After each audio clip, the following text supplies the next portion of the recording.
Bonjour et bon jeudi les amis. Akaba dutangira rero tuvuga ati festation kuri Rutamu Elijo n'umuryango we nyuma yuko rero uyu musore wacu kabisa yibarutse imfura. Akaba rero yabigaragaje kuri konte ya Instagram nkuko mubibona ngaha kabisa. Akaba rero tumubwira ati festation cyane, ari nako kandi muragenda namwe munamukubita utumessage twandane mumubwira ati festation cyane. Kimenyi Yves akaba ari umuzamu w'ikipe ya Rayon Sport. Akaba hari amakuru ari kuvuga ko ikipe ya Kiyovu yashatse kugerageza kumutwara, ariko turacyarindire tumenye kabisa byandani bimeze bite Kiyovu koko mirashaka umuzamu w'ikipe ya Rayon Sport c'est quoi. Tuva ngaho tuzamuka akari umusore twa Nkizingabo Fiston akaba ari gushakishwa cyane n'ikipe ya Rayon Sport. Amakuru kabisa nkura byandane akaba avuga ko Nkizingabo Fiston mushaka kwisanga rwose yambaye jezi ya Rayon Sport, umusore muto cyane mu magara mato ari ku mupira mwinshi cyane. Akaba ari kapiteni y'ikipe ya Gasogi yitwa Guy, APRFC, Polisi, Rayon Sport. Izo kipe zose ziri kubaza amakuru y'uyu mugabo zishaka kumenya ngo bihagaze bite twamugura ngahe. Angaha gicyo koza makeya ni miliyoni 30. Niko ngiye mbibona. Tuvanga rero tuzamuka ejo ikinyamakuru New Times wacyanatse inkuru yuko Rayon Sport yabiri mu biganiro kabisa kongera gusinyisha Salpong. Muri iki gitondo mwana sport yo mu gihugu cya Tanzania ikaba yabwiye ikipe ya Africans ati acha ujanja. Ati reka ibintu bya ujanja. Akaba rero ibintu bikaze cyane mezami mu gihugu cya Tanzania nago byoroshye kabisa. Twisamukira ku mugabane w'Uburayi ni byinshi cyane biri kugenda bihavugwa rero. Federation y'umupira w'amaguru mu gihugu cy'Ubutaliyani kabisa, Chief Executive Gabriel Gravina ndetse na president wa Serie A kayitwa Paulo Dali Pino. Aba bagabo bose rero nabo muri Serie B nabo muri Serie C bakaba bagomba kwicara ku munsi wa gatatu bagafata itariki nyayo yemejwe igomba kubitangiriraho shampiyona, dore ko abo bagabo mu gihugu cy'Ubutaliyani bifuza ko ku itariki ya mbere z'ukwezi kwa 9 bahita batangira saison ya 2020-2021. Ibi bintu barabivirengura bite bihure niyo tariki naho kubihanga amaso. MUNDO DEPORTIVO muri iki gitondo ikaba ibyuka itubwira ko ikipe ya Barcelona ifite abakinnyi 35, Real Madrid ikagira abakinnyi 42. Abo bakinnyi bose baye makipe harimo nabo bagiye batiza. Ibwo rero kugira ngo bongeremo abandi birasaba ko barekura bamwe. Niyo mpamvu tubibutsa ko ikipe ya Barcelona wumva ko ishaka kurekura abakinnyi bayo, Real Madrid nayo igomba kugira birekura kugira ngo ibashe kwinzamo abandi, dore ko Real Madrid iri gushaka Mbappe, Brot Haaland ndetse na Eduardo Camavinga, mu gihe Barcelona iri gushaka Lautaro Martinez, hakaba hazamo kandi Miralem Pjanic ndetse na Matias de Sciglio. MUNDO DEPORTIVO kandi kabikomeza twereka ko ikipe ya Inter Domira kabisa iri gushaka Junior Firpo muri deal ya Lautaro. Uyibwira ibindi. Mu gihe MUNDO DEPORTIVO kandi ikomeza kuri uyu wa kane muri iki gitondo itubwira ati Miralem Pjanic yamaze kutangaza yuko ati Paris Saint-Germain ibyo mwanshaka mwavugana n'abagenti n'abahamagara n'ibiki byari byose ngiye ndashaka kujya mu ikipe ya Barcelona gusa. Mu gihe kandi MUNDO DEPORTIVO itwereka ko Gareth Bale ibyo bikomeje kugenda biba umwako kabisa imikasi ikomeye cyane. Akaba rero Gareth Bale Real Madrid irashaka kasohokamo, Gareth Bale ntashaka gusohokamo. Faranga wa muhemba ni menshi monami. MARCA cyangwa se MARCA ikaba itumanuka itwerekeza kabisa ku musore witwa Artis Adluz. Ingo rero ku munsi w'ejo akarigwa yashyize statement hanze nkuko muri kuyibona hangaha. Akaba rero yaravugaga ko rwose uyu mugabo atangaza avuga ati umupira amaguru bibaye ngombwa ko musezera, nagize ikibazo mu mayunguyungu. Akaba mu docteur wanjye yarambwiye ko ntashobora gupfa gukira, nashaka kuzakina match ya Sociedad, nashaka kurangiza iyi saison, ariko akamaze gusezera ku bafana y'ikipe ya Bilbao ndetse n'abakunzi umupira amaguru. Avuga ati kariyeri yanjye ku myaka 39 nikanyirangiriza ngaho. Uyu mugabo akarakinye match 780, atsinda ibitego 285. Numwe mu bagabo bakomeye cyane kabisa. Abantu benshi baribuka ya Bilbao yabaye Iker Muniain, ba Suzaeta, ba Ander Herrera, murayibuka ya Man United yigeze gukubitwa cyane kabisa ni ikipe ya Bilbao. Ikimakuru AS cyo muri iki gitondo cyo kikaba kabisa kitwereka kiti operation ya Manchester. Iyi ngingo niyo Zidane ashaka gukora kabisa muri uku kwezi kwa munana. Avuga ati twebwe twakoze amakambaka mu mateka akomeye cyane, ntabwo watwara Champions League 13 tutarakoze amakambaka akaze.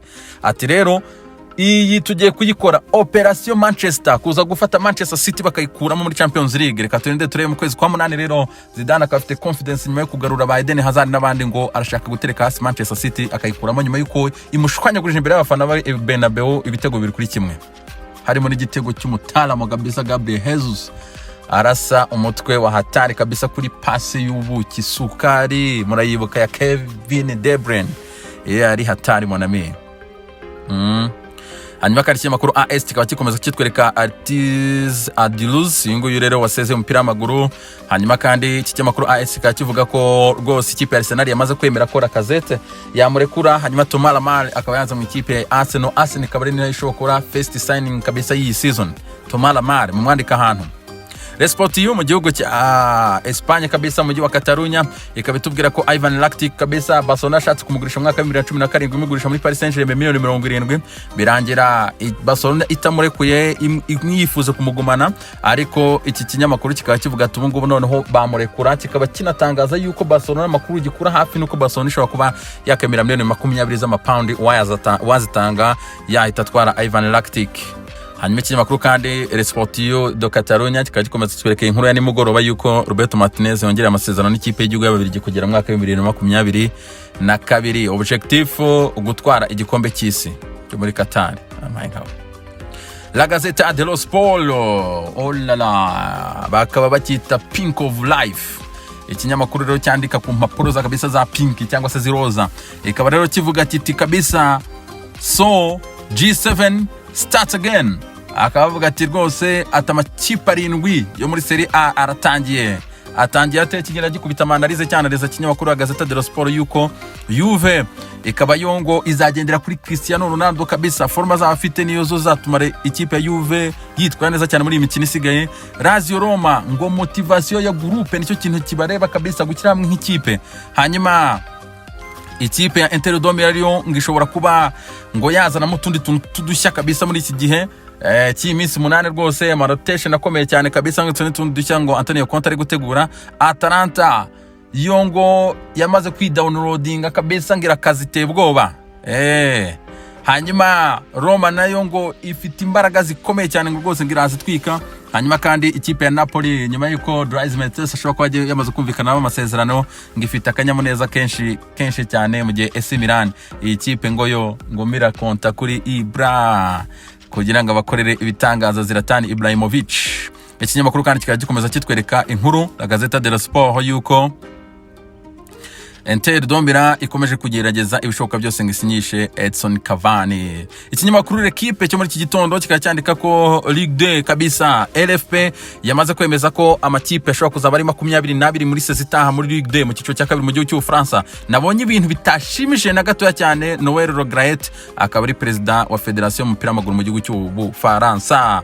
Ikinyamakuru kandi L'Equipe kikaba gikomeza hejuru kivuga ko Paris Saint-Germain ikaba ibiruhuko bigiye kurangira bagiye guhita bagaruka kwa ikipe ya PSG. Akaba rero Paris Saint-Germain yifuza kugaruka kuri 22 z'ukwezi kwa gatandatu akariga abakinyi bose bazaba barangiza ibiruhuko, hanyuma bagatangira imyiteguro yo kwitegura kabisa kuzakina finale ya Coupe de France bakina n'ikipe ya Saint-Etienne, bakitegura Coupe de la Ligue finale n'ikipe ya Lyon, hanyuma kandi bakitegura kimwe cya kane kirangiza cya Champions League ishobora kugaruka ku itariki ya 8 z'ukwezi kwa 8. Tuva mu France twekeza mu gihugu cy'Ubwongereza. Daily Star ikaba ifite inkuru y'uko rwose Adrian Maria pameze neza cyane ejo yarabitangazaga gana Telegraph. Daily Star rero yagarutse kuri iyi nkuru. Hanyuma kandi ikinyamakuru Daily Star kikaba gikomeza kivuga ko bagarutse bameze neza bafite akanyamuneza ndetse n'inseko kandi bose barabapenye basanga bameze fresh sana kabisa nta numwe urwaye. Hanyuma kandi ikinyamakuru kikaba gikomeza kitwereka yuko New Balance akaba ariho azaba yambaye cyangwa se ikipe ya Liverpool igomba kwambara muri imikino isigaye irangiza sezo ikazanatwara n'igikombe yambaye New Balance nyuma yuko Nike yamaze kwemera yuko nubwo yamaze kwemeranya na Liverpool miliyoni 70 z'amapaundi ku mwaka kwambara imyenda ya Nike. Ikaba rero bazaba batangira na sezo itaha igiye izatangirira. Nike yavuze ati rwose nta kibazo na kimwe, nta kibazo cy'amezi ngo twasinye contract gutangira ku itariki ya 30 z'ukwezi kwa gatandatu bambara imyambaro ya Nike. Ikaba yavuze ati nta complain kabisa.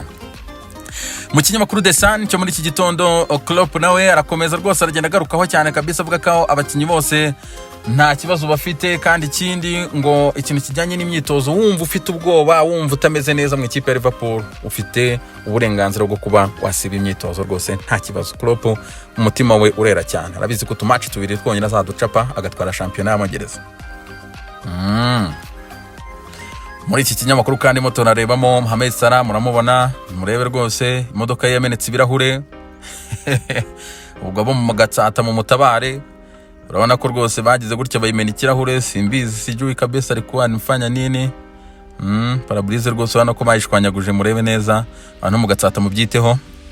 Hanyuma ikinyamakuru kikaba gikomeza The Sun kitwereka yuko Revue yamaze kongera amasezerano no kujya mu mwaka wa 2021, buri kabaro nawe yongera amasezerano kugera 2021. Ikinyamakuru kiranya kibigarukaho. Jack Wilshere cyangwa se The Young Jack Wilshere nkuko Rutamu akunda kumwita, akaba rero uyu musore agiye kuba agaruka. Birumvikana ni inkuru nziza cyane mu ikipe ya Sam twongeye kureba hari hagati mu kibuga nyurana na umupira kabisa.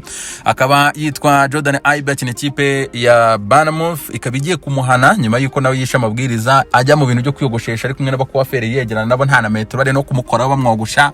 Ibi ngibi rwose agomba kubihanirwa cyane ko yisha amabwiriza. Serge Aurier nawe kandi Tottenham Hotspur yavuze ko iri kubikurikira muri statement, kavuze ati ni ikibazo kiri cyabwite cy'umukinnyi natwe ati turaza kubiregera rwose. Ubona ko bashaka kuza kumuhana nawe nyuma yuko agaragaye yifotora umuturage nakira no kuri za Instagram rwose yifotora ariyo ntandaro yuko bagiye kumuhana. Ngoro Kante ejo bakaba batarabashe gukora imyitozo kubera ikibazo cyo gutinya kabisa, yari afite uburwayi ariko bwari ibintu bisanzwe. Hanyuma bahita bamwemerera amagati rwose session zo ku munsi w'ejo ntago Ngoro Kante yabashe kuzikora. Ngoro Kante kandi wabonye ko yamaze kuzana umusatsi di mwamubonye. Ngoro Kante kandi ikindi yavuye kuri kaka shida za dunia yagendagamo ka gikeri akaba yamaze kugura Benz yibayita 2020 mon ami. Guys, umunsi mwiza cyane, Imana ibarinde.